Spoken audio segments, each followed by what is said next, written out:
Hi, ಎಲ್ಲರೂ ಹೇಗಿದ್ದೀರಾ? ಚೆನ್ನಾಗಿದ್ದೀರಾ ಅಂತ ಅನ್ಕೊಂತೀನಿ. ಯಾಕಂದ್ರೆ ನೀವು ಚೆನ್ನಾಗಿದ್ರೆ ನಾನ್ ಚೆನ್ನಾಗಿದ್ದೆ. ಗೈಸ್, ಇವತ್ತು ಬೆಳಗ್ಗೆನೆ ಎದ್ದು ಬೇಗ ಮನೆ ಕೆಲಸ ಎಲ್ಲ ಮುಗ್ದೋಗಿದೆ. ಯಾಕಂದ್ರೆ ನೆಕ್ಸ್ಟ್ ಕಾಲೇಜ್ ಸ್ಟಾರ್ಟ್ ಆಗುತ್ತಲ್ಲ, ಅದಕ್ಕೆ ಬೇಗ ಎದ್ದೇಳ್ಬೇಕು ಅಂತ ಇವಾಗ್ಲಿಂದಾನೇ ಅಭ್ಯಾಸ ಮಾಡ್ಕೊಂತ ಇದ್ದೀನಿ. ಮತ್ತೆ ನಮ್ಮ ಮಮ್ಮಿ ಮಾವಿನಕಾಯಿ ಎತ್ಕೊಂಬ ಅಂದ್ರೆ ನಾನು ಬಟ್ಲು ಎತ್ಕೊಳ್ಳೋ ಕಷ್ಟ ಅಂತ ಹಂಗೆ ಸಾಹಸ ಮಾಡ್ತಾ ಇದೀನಿ ನೋಡಿ. ಈ ಕಣ್ಣಲ್ಲಿ ಇನ್ನೀ ಏನೇನ್ ನೋಡ್ಬೇಕೋ ಕಾಣೆ. ಮತ್ತೆ ಹಂಗೆ ಆಫೀಸ್ ಕಡೆ ಬಂದ್ರೆ ಯಾಕೆ ಅಂದ್ರೆ ಈ ಕಡೆ ಕಾಣಿಸ್ತಿದ್ಯಲ್ಲ ಈ ರೋಟರು, ಇದಕ್ಕೆ ಬ್ಲೇಡ್ ಎಲ್ಲ ಸಮದೋಗಿತ್ತು, ಅದಕ್ಕೆ ಬ್ಲೇಡ್ ಚೇಂಜ್ ಮಾಡೋಣ ಅಂತ ನೋಡಿ ಮಾಡ್ತಾ ಇದೀನಿ. ಮತ್ತೆ ನನ್ ಕಷ್ಟ ನೋಡಕ್ಕಾಗದೆ ನಮ್ಮ ಮಾಮನು ನನ್ನ ಹೆಲ್ಪ್ಗೆ ಬಂದಿದ್ದಾರೆ ನೋಡಿ.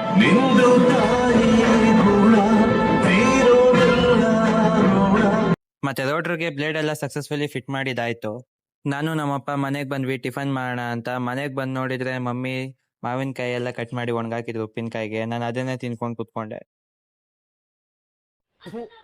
ಈ ಬಡತವಿಂದ ದೇಶ ಉದ್ಧಾರ ಆಯ್ತದ. ಮತ್ತೆ ನಮ್ ಜೋಶಿಗ ಬಂದು ನಮ್ಮ ಮಮ್ಮಿ ಹತ್ರ ನನ್ ಮೇಲೆ ಕಂಪ್ಲೇಂಟ್ ಹೇಳ್ತಿದ್ಲು, ಕೇಳಿಸ್ಕೊಳ್ಳಿ. ಯಾರು ಹೊಡಿತಿರೋದು? ಯಾರು ಗೊಗ್ಗ? ನಾನ್ ಗೋಕ.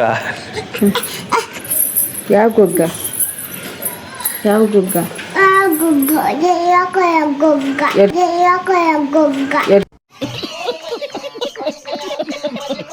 ಹಂಗೆ ನೋಡ್ತಾ ನೋಡ್ತಾ ಸಂಜೆ ಆಗೋಗಿತ್ತು. ಮತ್ತೆ ನಾನು ಆಫೀಸ್ ಹತ್ರಕ್ ಬಂದೆ. ಸಿಮೆಂಟ್ ಇಂದ ಟೇಬಲ್ ಮೇಲೆಲ್ಲ ಬರೀ ಧೂಳೆ ಇದೆ. ಡೈಲಿ ಟೇಬಲ್ ಎಲ್ಲ ಒಡ್ಸ್ಕೊಂತಾನೆ ಇರ್ಬೇಕು ಗೈಸ್, ಇಲ್ಲ ಅಂದ್ರೆ ಏನಾಗುತ್ತೆ ಹೇಳಿ?